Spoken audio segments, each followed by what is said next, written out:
we start the show with why is it that there is heartburn in Asim Munir's land. But first up, the headlines.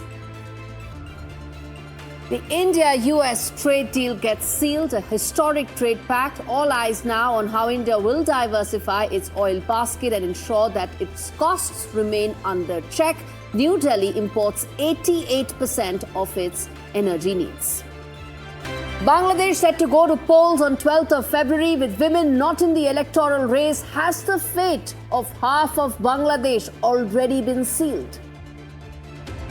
Troubles mount for Asim Munir. He faces massive backlash over higher tariffs for Pakistan, which stands at 19% against India's 18%. Despite rolling the red carpet, Asim Munir even managed to fail to ensure that Pakistan gets a good deal. Add to it that he's failed to control the Balochistan tensions that have added to yet another tensed moment between Pakistan and China relations. Prime Minister Modi's crucial Malaysia visit, where trade and semiconductors are likely to be the key priority areas. Zakir Naik extradition also likely to feature prominently in New Delhi's agenda.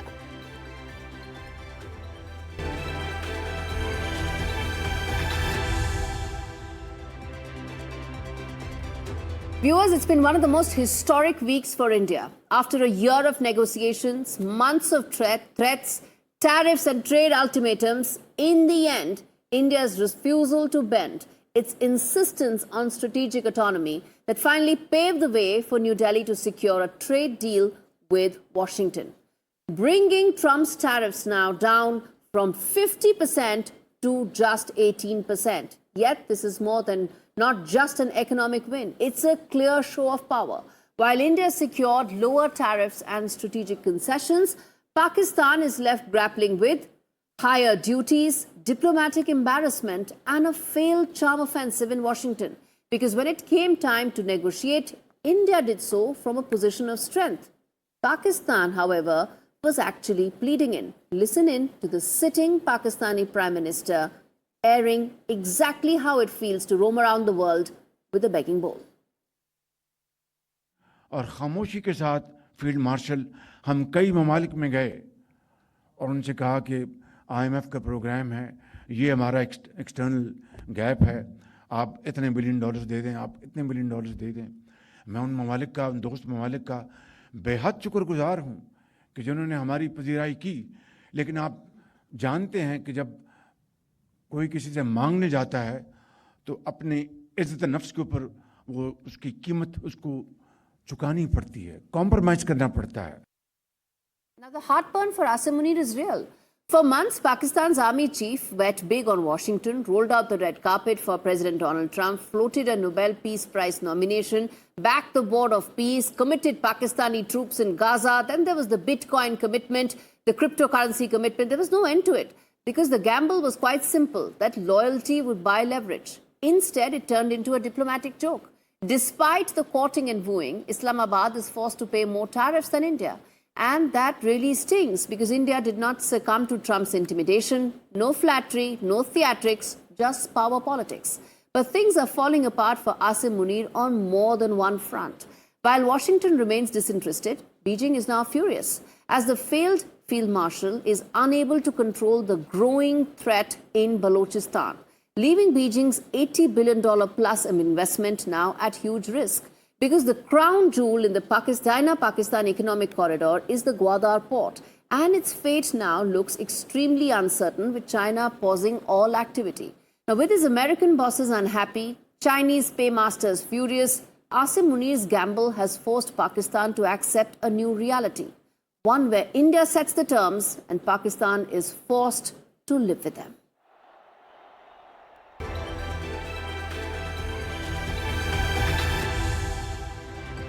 All right, let's get in our two voices on the broadcast.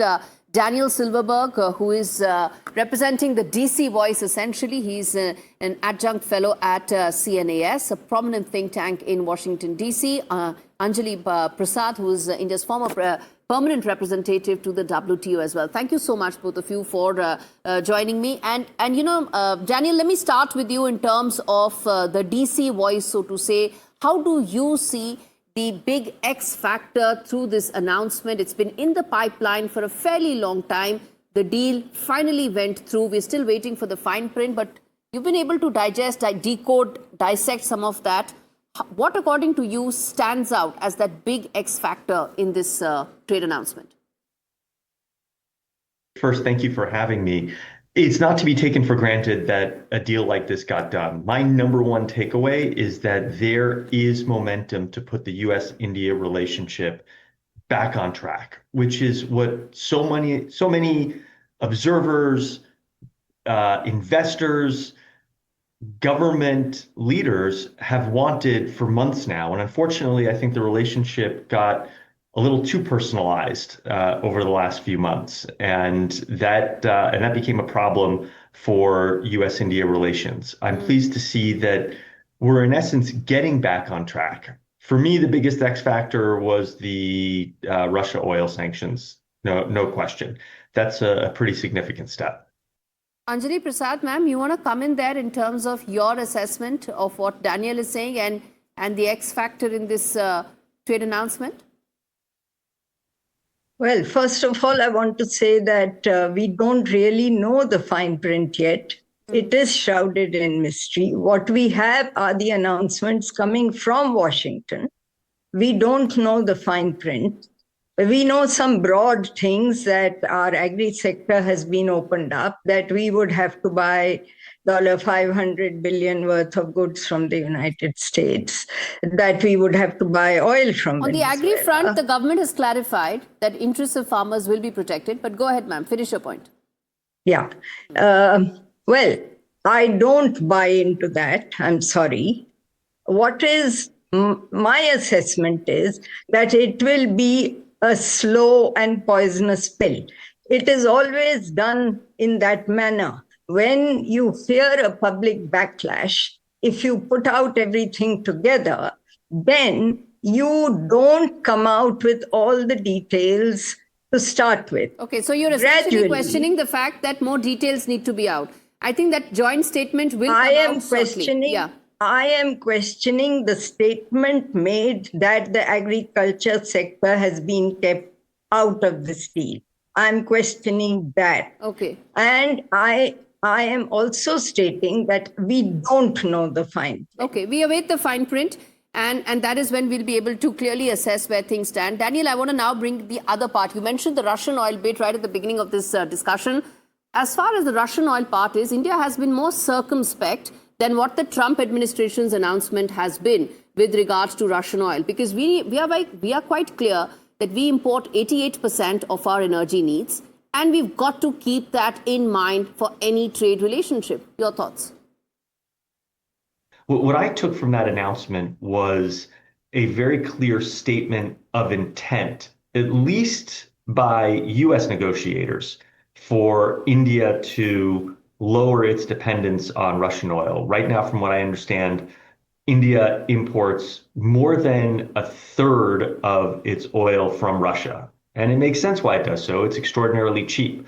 But there's geopolitical costs to that. And I think the Trump administration, along with a pretty strong bipartisan support in Congress, have been trying to end that. You saw bills introduced just this past December and January without naming India or any other country, but bills sanctioning countries that continue to purchase Russian crude. And so unlike so many other issues in Washington, where there's a deep divide among Republicans and Democrats, and even among Republicans and Democrats in the Trump administration, on this issue, I actually think that there's a healthy degree of consensus that American leaders do not want India or other countries buying significant amounts of Russian oil, no matter how cheap it is. Now, So if I the were the Russian- Indians, I would understand why they are not eager to come out and perhaps announce a commitment to that, because it's unclear how will they meet U.S. expectations to reduce their dependence on Russian There are oil. U.S. expectations. There are also Indian energy requirements. And also at the same time, one needs to find out details with regard to the big numbers that have been put in place. $500 billion is what the first message that came out, the first announcement that came out said. For a relationship, for a trade partnership, that's actually about $135 billion. Anjali Prasad, your thoughts on the Russian oil aspect for India? See, I feel President Trump, of course, has announced that Russian oil imports will cease once the US trade deal comes into force. However, this is certainly not in national interest, clearly.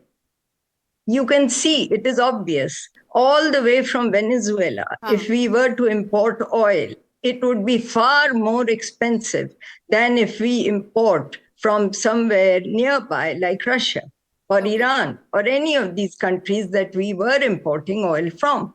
We are being literally arm twisted if this is going to be the fine print of the deal. First, President Trump literally annexes Venezuela, and now he forces India to buy its oil for US interests. How good is this? Or how beneficial is this for India? I think that's why India has been very circumspect. Even the announcement that came out from the Indian side didn't have any of those specific mentions that Donald Trump's announcement made. And I think that's where that distinction needs to be highlighted. Final question, Daniel, to you. You know, trade talks are give and take. It's not just about whatever Donald Trump wants or whatever America wants. India agrees to all of it. In terms of give and take, India is also looking at some big wins from here as well. What are that, in your assessment, what could those be? What does India get from this? Well, I think having the US-India relationship put back on track is a huge win for both sides. I also think that India will hopefully benefit from a Russia that is no longer threatening its neighbors, that is not an international pariah as it is right now, and that is creating global havoc. And frankly, in the US, even for staunch supporters of the US-India relationship, it's been a little bit of a tough pill to swallow to see India taking advantage of cheap Russian crude at the exact moment when the US and European allies have been working so hard to try and end the bloodshed in Ukraine. All right. The new economic world order is taking shape, India being a very important stakeholder in that. I'm going to leave it there. Anjali Prasad, Daniel Silverberg, thanks so much for speaking to me on India Ascents. Well, on that note, viewers, slipping into a very short break. We come back on the other side, tell you exactly how India is now looking to fortify its chicken's neck just days ahead of crucial Bangladesh elections. Stay with us.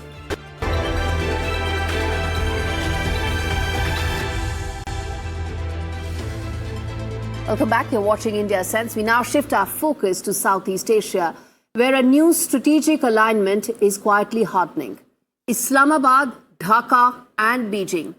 And at the center of this emerging triangle lies India's most fragile lifeline, the Siliguri corridor, known as the Chicken's Neck, just 22 kilometers wide. And this narrow strip is the only land link that connects mainland India to our 8 northeastern states. Every highway, every railway line, every fuel pipeline, every military supply route passes through this link. And that's precisely why the rhetoric has escalated. In Bangladesh, in election season, this is heating up. And so is the language. Claims of the corridor being taken in 48 hours are resurfacing in the political discourse. But New Delhi is not taking chances because the signals are real. In January 2026, Chinese ambassador visited the Teesta River project area in northern Bangladesh, close to the Siliguri corridor.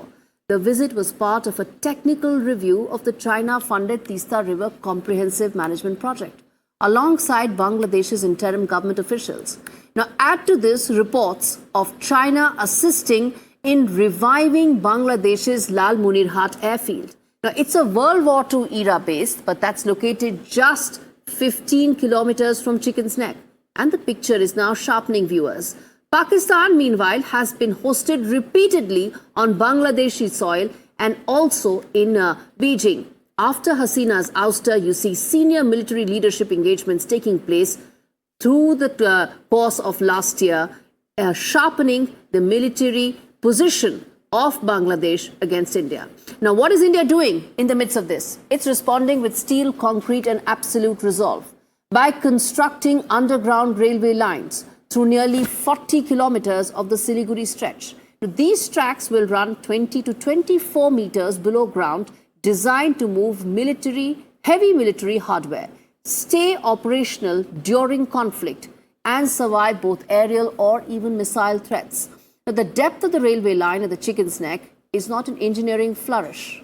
The reason why this matters on India's sense is because it's a strategic necessity, meant to ensure that a vulnerable stretch turns into a resilient transport corridor that can withstand any assaults. Uninterrupted connectivity to India's northeast and strong defense preparedness are not an option.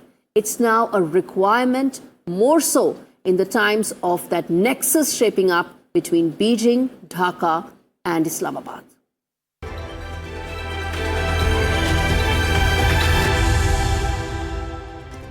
For 30 years, Bangladesh has conveniently sold a narrative to the world that it was the only Islamic progressive democracy led by women, Sheikh Hasina and Khalida Zia, two towering rivals and the only faces of power that mattered. But with those two leaders now gone, in the upcoming election, Bangladesh's ugly truth is now exposed. After the Yunus government avoided polls for far too long, Bangladesh is finally heading to the ballot boxes on the 12th of February. Yet these polls are far from being free or fair. Not only is one of the country's largest political parties, that is the Awami League, missing from these elections, so are the majority of Bangladesh's population. Women, they are not just missing, they have been deliberately pushed out of it. What remains is a ballot dominated by men, designed by men, and controlled by men. Take a look.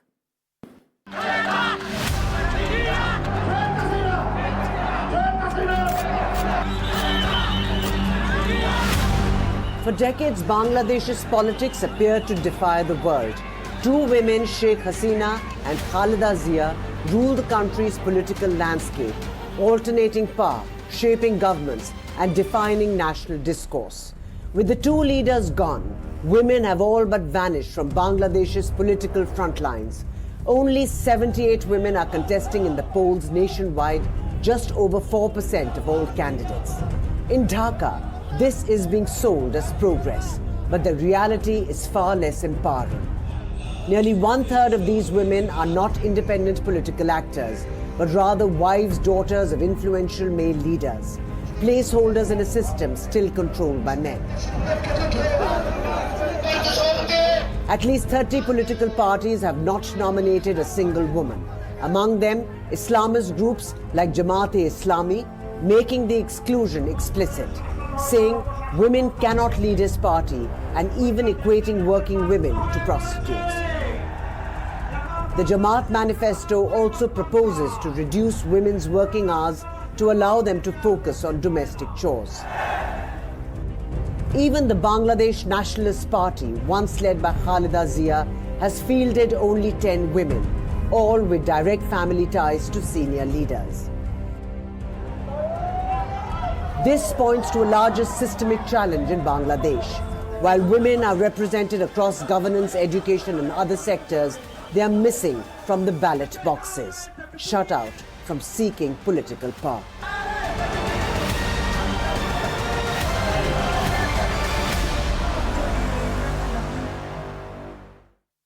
Since August 2024, the interim Yunus government has sold one idea, that it aims to reform Bangladesh, freeing it from the so-called oppression of the Hasina regime. Yet under his tenure, attacks on minorities have grown. They have in fact been normalized, and now women are being forced out of the workplace and politics, trapped inside their homes. Is this the reform that Mohammad Yunus wanted to deliver? When women are erased from elections, democracy is no longer under transition, it is under retreat. As Bangladesh prepares to vote, the world must not applaud these optics and should start counting absences. Because an election without women is not just incomplete, viewers, it is illegitimate. Now, turning attention to a story that matters to India as the country which has the largest young population. We're talking about at what cost should social media be now controlled. Social media is reshaping childhood. Governments are stepping in. Anxiety and addiction are now real-world consequences. The question that is getting louder is, are teenagers too young for social media? What is that age bracket at which they should be opened up? Countries are already deciding those age limits. Legislations are coming out.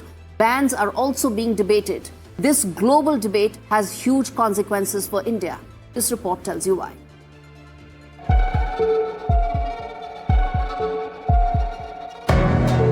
People who had lost their loved ones, the young son or daughter, to the harmful impact that social media can have.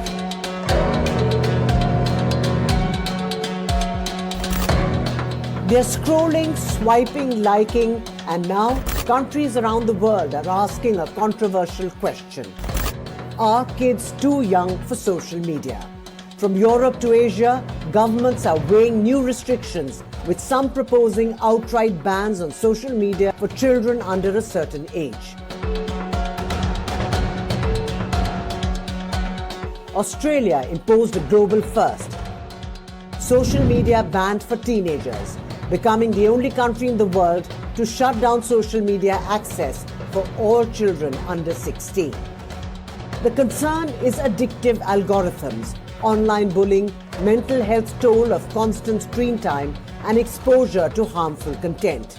Lawmakers say platforms designed to keep users hooked may be reshaping young minds before they're ready. A distressing incident in Ghaziabad has brought this debate to India. After 3 teenage sisters died by suicide jumping from their apartment building. The trigger? Addiction to a task-based Korean love game they began playing during the COVID-19 pandemic.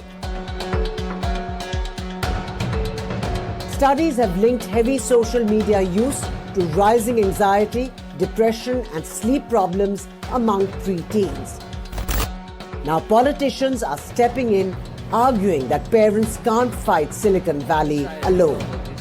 But critics warn bans could backfire, pushing teens to VPNs, shadow platforms, and even darker corners of the internet. Tech companies argue that teaching kids how to navigate the online world safely is the answer. While ex-owner Elon Musk slammed leaders for imposing fascist policies. As the debate heats up and childhoods move increasingly online, governments are deciding just how much control is too much. One thing is clear, the fight over social media access is only just beginning.